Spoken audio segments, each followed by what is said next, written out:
I wanted to share 4 simple tips with you today that are available to everyone through Google Docs. 3 of these can be found through the Tools button. We're going to talk about Explore, Define, and voice typing. Let's start with voice typing. Most of you probably know this is available to everyone. And the first time that you click on it, it will ask to allow access to your microphone. Simply press allow and this microphone piece will pop up. You click on it to speak and it will turn red as it's recording. You click again to stop it. What I want you to notice is that when I'm recording, dots will appear, and that's the computer thinking. If you press stop before the computer's done thinking, it doesn't always predict what you wanted to say as accurately as if you wait till the dots disappear. Watch for those dots as I record. I hope these tips are helpful to you. Period. And there you have it. This is really helpful for students who might be able to use voice typing to compose their work because they want to get a lot of their thoughts out and go back and revise later. But it's not as helpful to students who have trouble then reading their own work that they've done through speech to text. That's more of a read and write for Google feature where they can then have what they composed read back to them and listen for mistakes. So let's say, move on to explore.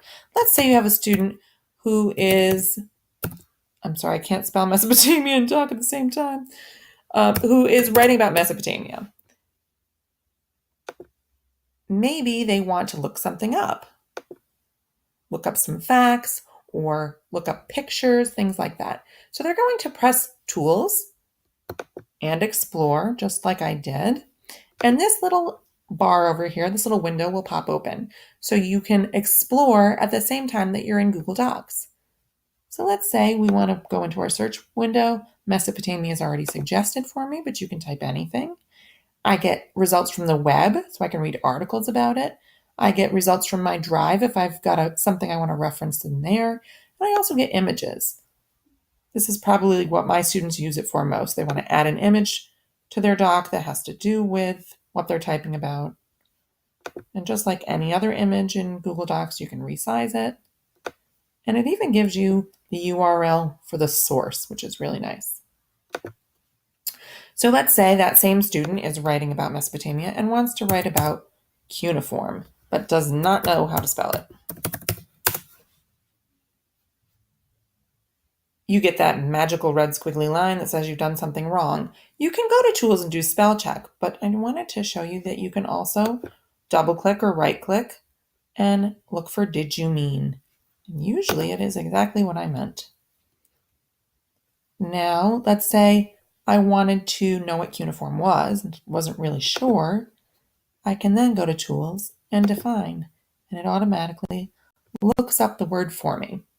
It tells me about characters used in ancient writing systems of Mesopotamia.